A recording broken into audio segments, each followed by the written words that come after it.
Hello everyone, my name is To The Gates Erickson. I'm gonna do a little bit of a different video today, because I wanted to try one. I want to do, like, patch notes. I want to talk about some changes in League of Legends, because I play League of Legends. I'm not very competitive, but it's definitely a thing on my channel. I'm glad I got back into Silver this year and got to bypass Bronze, basically. And I'm still kind of stuck in Elo Hell and Silver currently at the moment, but hopefully I get around to releasing some more ladder or ranked play for you guys. So, like, they have the intro, and we're not going to really go into the intro. We're just going to talk about the changes to champions, and I don't know a lot about this, but we'll see. Anivia's changes in 6.23 greatly increase the importance of Glacial Storm's expansion mechanic. We're adding visual cue. So basically, they're adding a visual, and they're just adding like a small animation on Anivia's arm to help complement her playstyle, so that it's easier to understand when this like storm becomes like fully formed. New clarity. Glacial Storm visually flashes when it becomes fully formed. Oh. It now always takes 1.5 seconds to expand. Sorry, I'm a little tired. Holy crap. Oh! I'm not an Anivia player, so I don't know exactly how her changes in 6.23 are affected. I think it has a lot to do with how her kit damages, kind of like how Cassiopeia's changes, I think. I don't know. But anything that's a visual cue that helps you play a champion should help it out a little bit. It'll help Anivia players. It's not a big change. Like it's not gonna affect like Anivia's win rate or anything. I don't think really. She's just gonna stay at the same strength. Anyway, it's just a little help in there. Camille. Oh, the long-awaited post-release nerf. Health growth stat down. I think they're making her more easily punishable. Yeah, so health growth stat down by 10. Shield duration down to 1.5 seconds at all ranks. Hook shot. How do I say this? Increased raise, where Camille will reveal herself if hookshotting your enemies while she's at Fog of War. Oh, holy crap, I'm so tired. Anyways, it's a small reveal when she hookshots to a wall. Like, say she's jumping over a wall onto an enemy that can't see her. She'll be revealed when she hits the wall, I'm pretty sure. In a bigger radius. I don't know how big it is exactly. They don't say, and it's not like I have like an idea of how big it would be anyways, but it'll be slightly easier to like she won't necessarily come out of nowhere. You'll see it coming a little bit more before she hits you. And then knockaway stun now only lasts what the heck was that noise? Knockaway stun now only lasts until the target lands rather than 1 second fixed duration. The knockaway stun, I'm pretty sure it knocks everything but like the character away that you're ulting, and they just kind of fixed it up a little bit. They made sure that it slowed. It makes sure that it has a definite duration. Like you make sure that the champion stays knocked back until it comes down instead of just like 1 second, whereas sometimes they would be knocked up for a fixed duration of 1 second, but they wouldn't like it knocked back all the way. So this one kind of lasts until the target lands and not just whenever the target happens to get, rather than just 1 second. So it's a little while longer. It gives her a little bit more of a duration to get in there, I think. But correct me if I'm wrong. But this is hello. This is just a little help for Camille. They did make her a little easier to duel with, though. They made Camille more punishable. I can't get it to perfectly fit in there. Hold on. All of Camille's changes. They took the health growth stat down, so she loses 180 health base. 170, I think. 170, 180. health growth stat, 170 health, 180 health, so I'm gonna do the math there. She has a smaller window to duel other champions, and then basically these are just kind of like this one. The hookshot change makes it so that you don't just die randomly, and then this one's just a little fixed, so it gives her a little more time on her ultimate. I'm doing a patch notes rundown for League of Legends. Hello, people in chat. Hello, Gaps.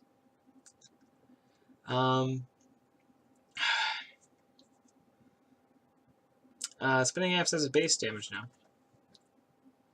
And what is that noise? Legitimately, there is a noise coming through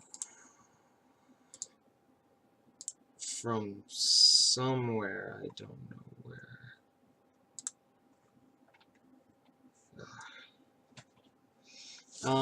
Q has base damage and scales off bonus, not total attack damage.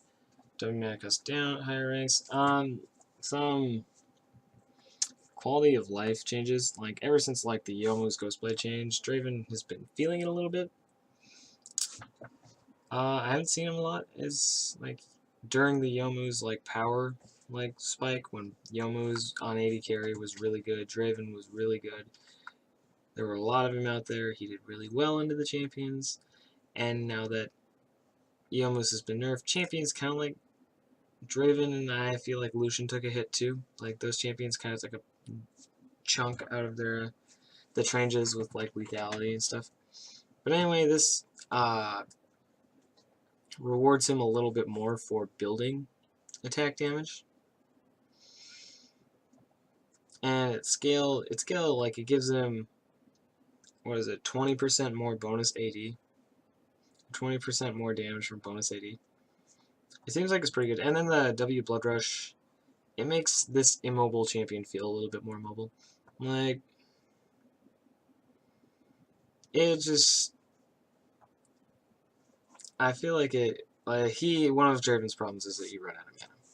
And especially in the late game when you're spamming, oh my god, what is that noise? Oof. Okay. I don't know if you guys can hear that, but I'm hearing it through my headphones. But one of his problems is he was running out of mana. And so in the late game now, it's a little harder for him to run out of mana. He can still go hard. He can get after champions. He'll do a little more damage in the late game. He won't be so mid, like, power spike focused, because his early game power is kind of down now. And his mid game's power spike got hit with the changes to Yomu's. So this will give him a little more of that mid to late game, like, damage. And then this will help him, like, this will help him chase after his targets and, like, go into a fight when he needs to get in there. And not, like, be down on mana, like, if he drops an axe or something, like, it's a little easier for him to, it doesn't punish him as hard. It's nicer. I don't know what that sound is. Anyways, Callista's changes. I am a Callista player, actually. I actually like playing Callista, and I played her while she was strong, so. This is a nice change. Ren stacks at all times. It just does. Like, Ren now stacks every auto attack. I think as long as you have Ren.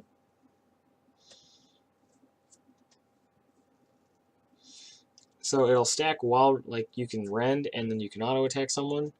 And if they're not dead and you've pulled out all the spears and you don't have rend up, you can still stack the spears for the next time rend comes up. It's really cool. I like it. Like, Ren's got a long cooldown time, so the chances of you getting 2 Rens off in a team fight is really low, but it's still possible to happen, and it still makes it very beneficial for Callista if she goes into a like long extended fight and she rens once and kills someone else, or rens and doesn't quite kill someone but manages to pick them up still and can carry on the fight. She can keep stacking ren, and if it comes back off cooldown, she can pop it for however many auto attacks she has. Mana refund, the full mana and the full mana cost for Rend is being refunded when you only kill 1 unit instead of 2. It used to be, what, half the mana cost was refunded when you killed 1? And it used to be even lower than that. That was one of her nerfs that put her out of the meta, I think. But now, killing a unit refreshes the cooldown and refunds all of the mana. And then they fixed a bug where Ren's cooldown sometimes didn't reset when she killed a unit. When she rendered something, sometimes it just wouldn't come up cooldown. I feel like I've noticed that. But this change will definitely, I didn't say this, but I should. Draven looks like he's getting a little better. He's getting the help he needs, I feel like. Basically, it's not going to make AD carries really too much stronger because AD carries are in a really weird spot right now where they're kind of just being outclassed by almost everything in every other lane. But, like, these changes will make Draven and Kalista a little more reliable in the current meta. And it'll make Draven better in, like, duels and Kalista better in extended team fights. So those are good changes. Those aren't nerfs. Those are definitely buffs. Karma. Damage ticks once initially. Yeah, it changes damage ticks. So damage ticks 3 at 0, 1 and 2 to 2 at 0 and 2 at 2 seconds. So it keeps its ticks of damage.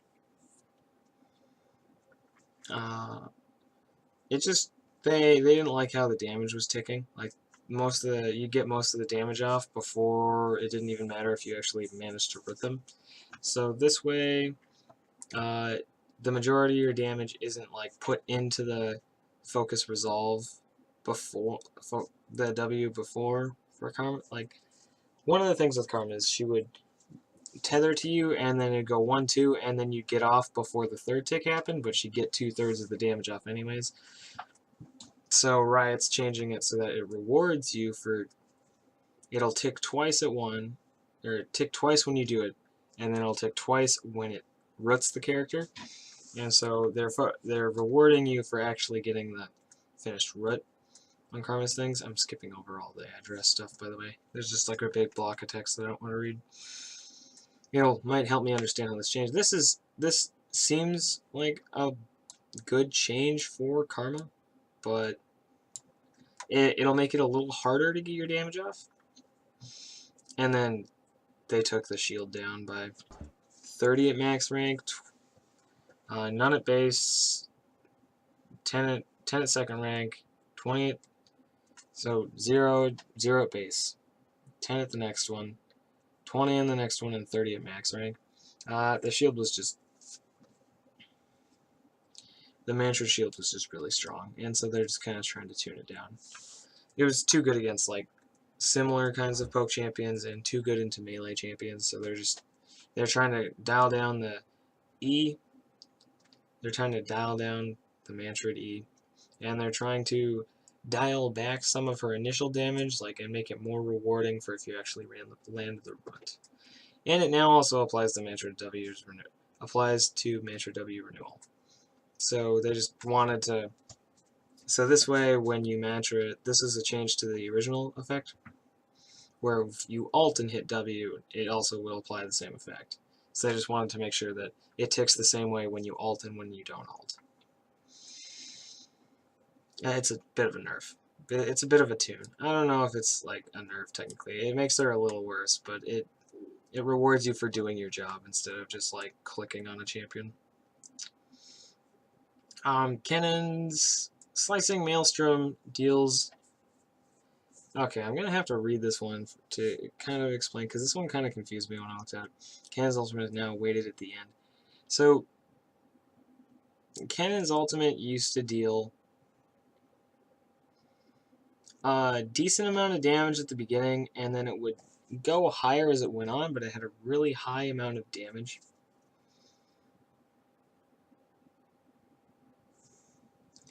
It used to deal like kind of a pretty high base on the first bolt or the first tick of Cannon's ultimate, and it would slowly get like a little bit and a little bit higher. But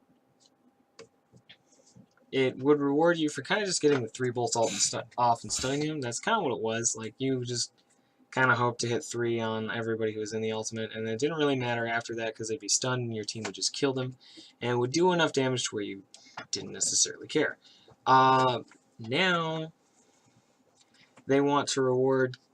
It's gonna do the same amount of damage, I think is what it says, but it's gonna do it over time a little bit more. So like, there's the successive damage used to be, it used to go down for bolts hitting. Like it goes up by the base damage goes up, but there's a successive strike modifier, as you can see. This is when I'm hovering, and it used to go down a little bit on the old way cannon would do it.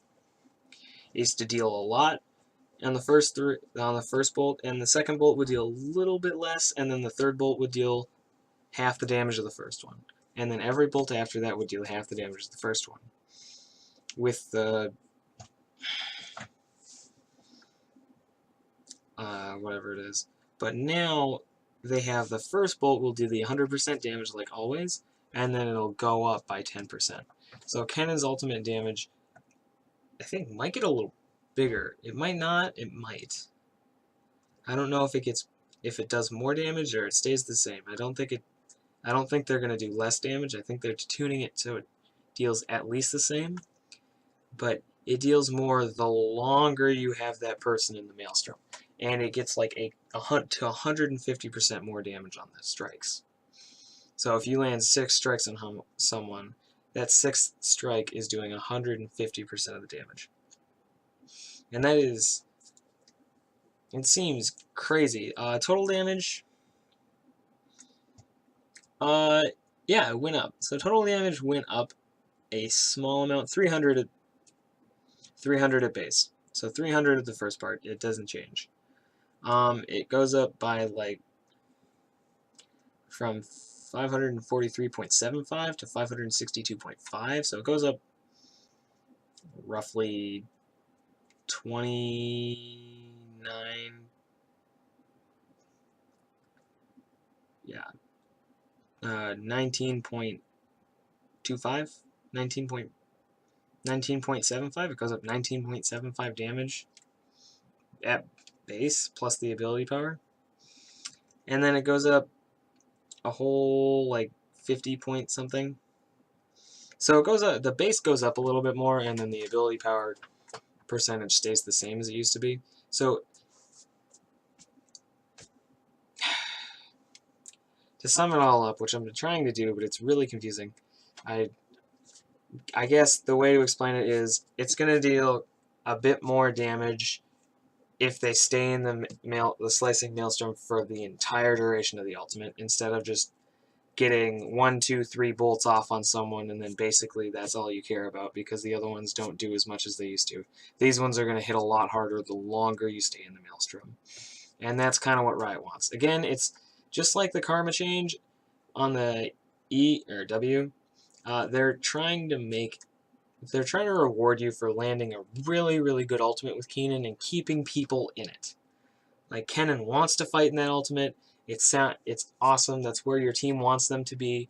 Instead of just like him going in and like catching a few people, they want you to be in there. You want to fight in the ultimate, just kind of like Maokai's. You want to stay in there for as long as possible. You want the enemies to be in there for as long as possible. And they want to reward you for having your enemies in there for as long as you possibly can. So, Lee Sin changes. Not very happy about them. I'm a bit of a Lee Sin player. I'm a little sad how they changed him. The ultimate's kind of the big part. The E, they're kind of like getting his Tempest up to date. It no longer reveals invisible enemies. Now only reveals targets damaged by Tempest. No longer reveals nearby allies of damaged targets. Also, like it'll only reveal damaged targets for the period where you can see them after you cast it. And then it won't reveal stealth or reveal invisible targets. I don't know if it'll reveal the stealth, whatever they want to call it. The other not quite invisibility. I swear to God, that sound is annoying the shit out of me. But it used to reveal like invisible things, like Twitch was one that I'd constantly run into where you could reveal him, or Evelyn you can reveal, or Teemo. And now I don't think it does any of this. Kha'Zix was also one that I'd fight, not recently, I'd fight a lot, where you'd reveal him and you're not supposed to be able to see an invisible Kha'Zix, but you can now. Twitch and Kha'Zix are the two that I run into this one. And those are two that got that were changed, I think, with the invisibility update. And they want the change to the invisibility to feel impactful when playing against Lee Sin, which I don't like as a Lee Sin player, but I understand from Riot's point of view because they want their changes to feel kind of fair throughout the entire table, where it's a little not fun for Lee Sin to be able to see stealth stuff. I mean, he's blind, so there's always those blind jokes where he should be able to hear them anyways, but this is just kind of like just bringing the E up to date. And then the big nerf, Dragon's Rage, taking 50 base damage off of it at level 1, and taking 100 base damage off it at level 2, and taking 150 base damage off it at rank 3. I said level. Rank, I mean. But this, they wanted to change Dragon Rage in a way that would make it so that it didn't feel like you were casting Dragon Rage as an execute. And they felt like there was already enough damage on QRQ. Because Lee Sin's QRQ does a lot of damage, and people were building full tank and still just like blowing up an 80 carry in 3 clicks of a button.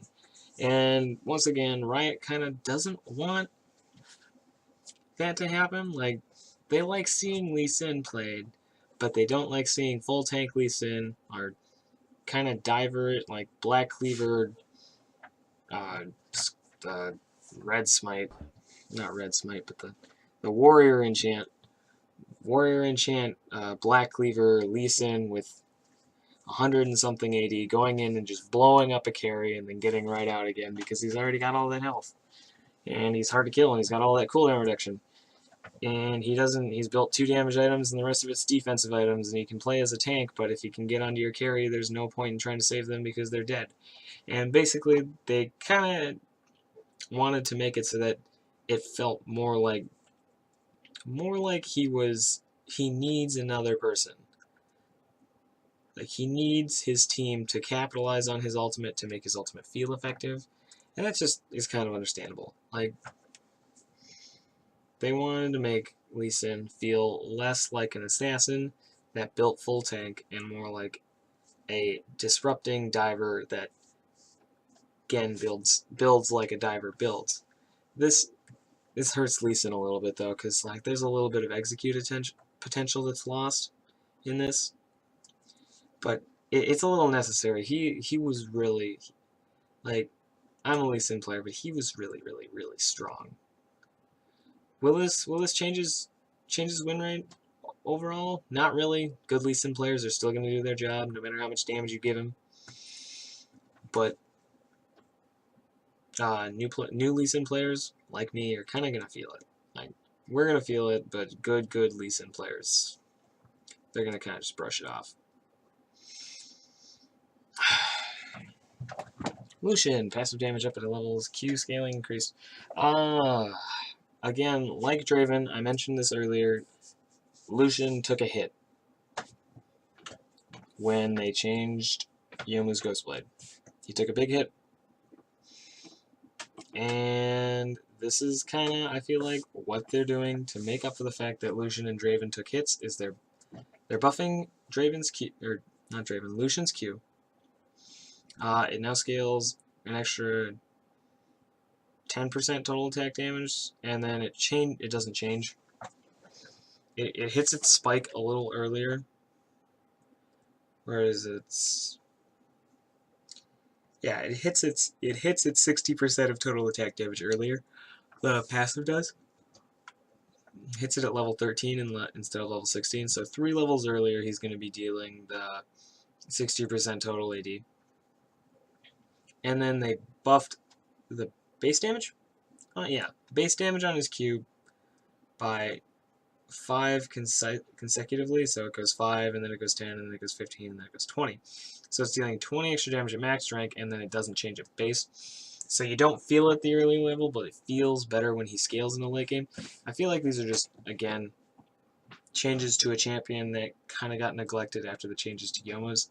Like Draven and Lucian both felt lackluster after the change to Youmuu's, and they didn't really feel like they were doing the damage you wanted to, especially Draven, or not Draven, Lucian, because he was a duelist. He loved using the Ghost Blade. He loved it.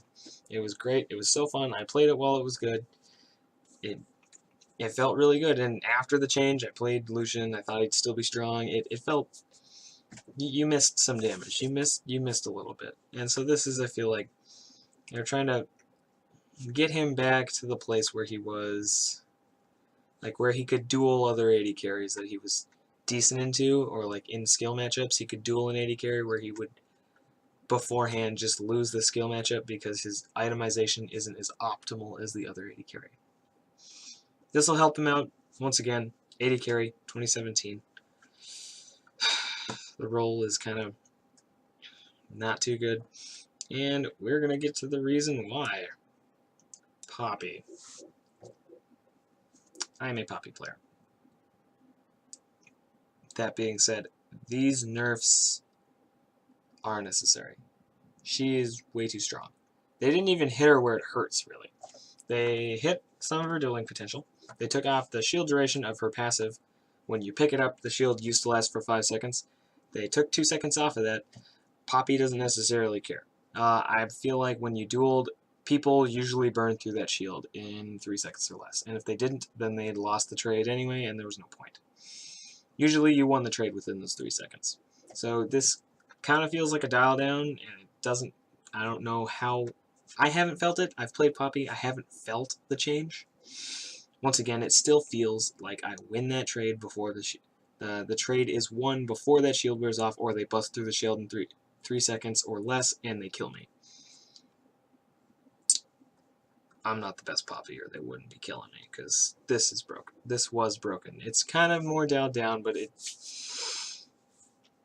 won't hit her too hard, is what I'm trying to say. And then Snapcast. Snapcast damage on the ultimate, where you just go swing and it knocks them right up. They took half of the damage off of it at all ranks. 200, 300, 400, 0.9% bonus attack damage. So 90% bonus attack damage. To 100, 150, 200, and 0.45, so 45% bonus attack damage. They cut it in half, because this thing was doing way too much damage for a spell you just clicked and pointed and hit someone with. And then it also has 2 seconds of CC in it. This ability was just wrecking other top laners, other carries, other fighters, other divers. It was just wrecking every other champion. And her W right now in the current meta with all like champions like Lee Sin and Kha'Zix and Hecarim that want to dash in on you. Hecarim kind of dashes in on you, not always. But champions with like Lee Sin and Rengar and Kha'Zix who just want to jump on your carry and just get right on top of them. Champions like LeBlanc and Fiora and Camille. Poppy's W stops all of these things, and they're not hitting that. They're not hitting her where she's strong. They're hitting her where she's overtuned. And what it's gonna do is it's just gonna take some raw outtrading ability, like Keeper's Verdict. It's gonna take this. It's necessary. It needs to be necessary, or Poppy is just gonna be the top lane champion. Like her Q still does all its damage. Her W still stops almost everything. Her passive, even though it's being lowered by 2 seconds, will still stop most of the incoming damage, I feel like. So, these, again, they're not really nerfs, they're necessary. They're tunes. They need to happen because as a Poppy player, while I like having all this damage, it's gross to fight against one. I haven't really played against one. But because she's banned, because this is why. Like, she was banned. She was just too strong, and they're dialing her back for the new meta. So Ryze and Shyvana, can I get them both in one thing? Yeah. I'll burnout. Here, remove Force Fire's burnout no longer deals 20% damage to monsters. So let's go over Shyvana's first. I hated playing against Shyvana last patch. I hated it so much because I could never tell how fast she would kill something. She would just take it instantaneously. And I hated it. I hated it. I hated it because I don't play Shyvana. And it feels necessary. She already, with her change and her like mini rework or whatever it was, she already does enough damage. She doesn't need the 20% damage on her W to monsters. Rise.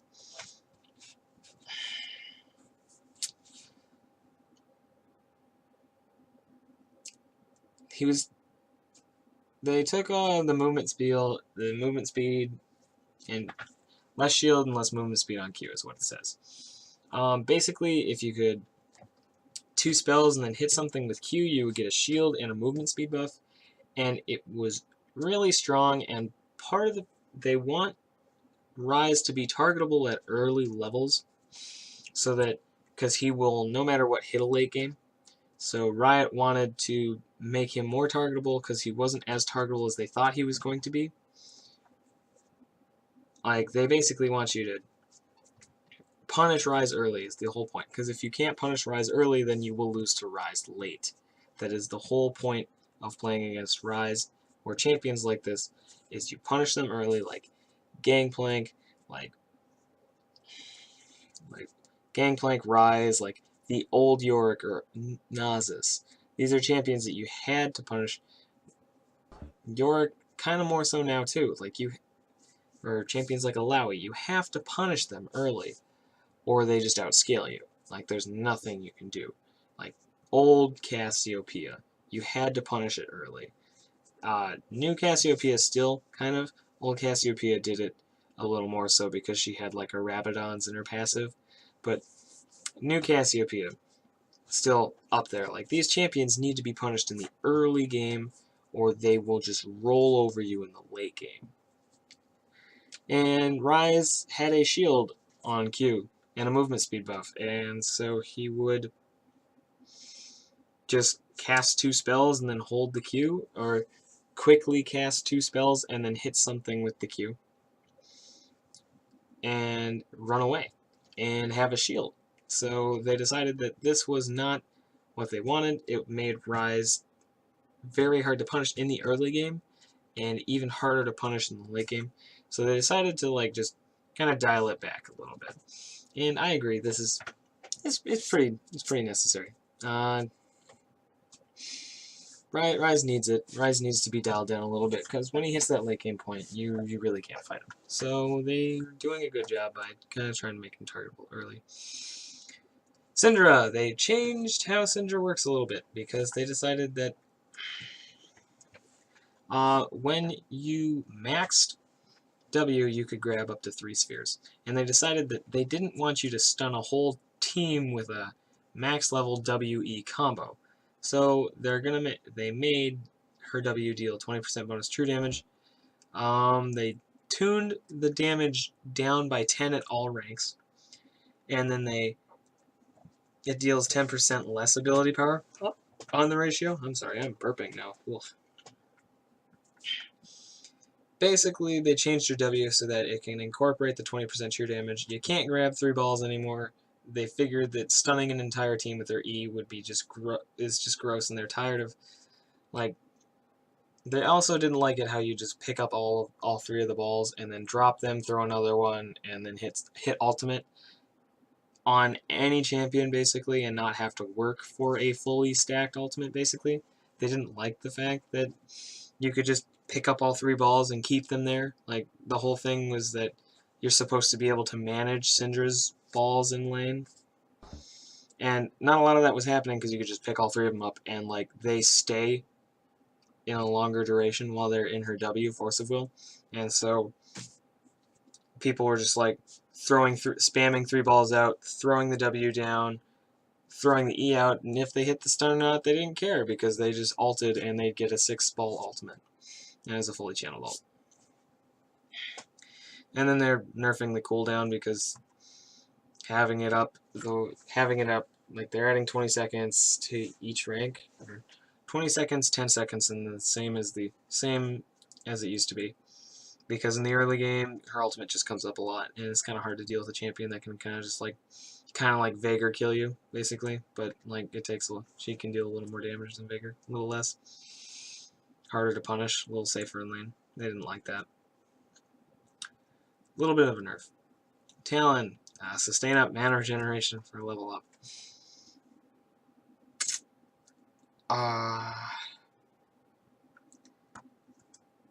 They made his passive brighter, so you can see when you have stacks of the passive on it. That was one of my things when I play against a Talon after his rework, is you can't really see how many stacks he's got on you, because it was really dim, and you couldn't see it. So they just made it brighter. They based out his mana. He was feeling like he didn't have...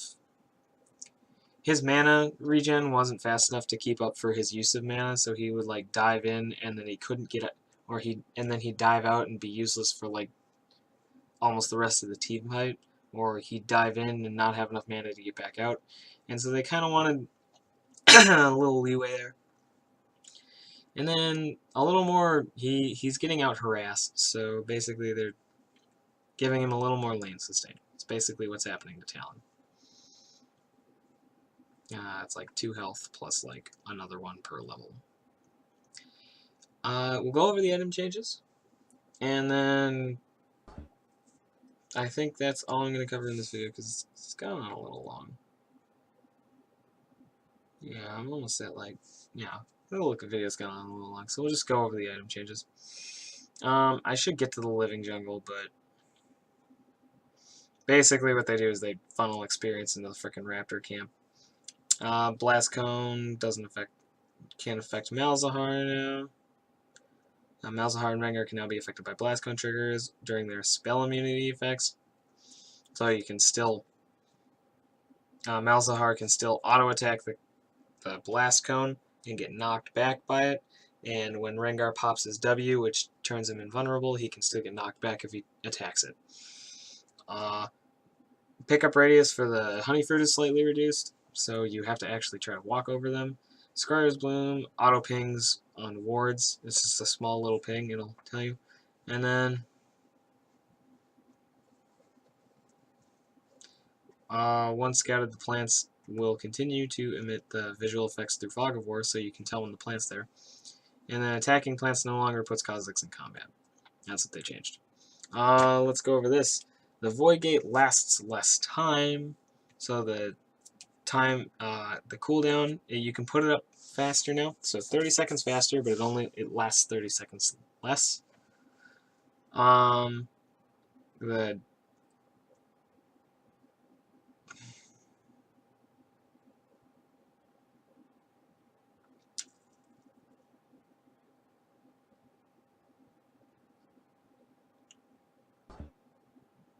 it deals. I feel like it deals more damage to towers, but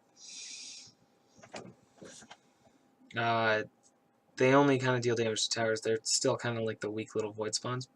Void spawn health decay is a little faster. Killing a void spawn no longer increases your creep score too. I thought they took that out a long time ago, but that's basically it. They reduce.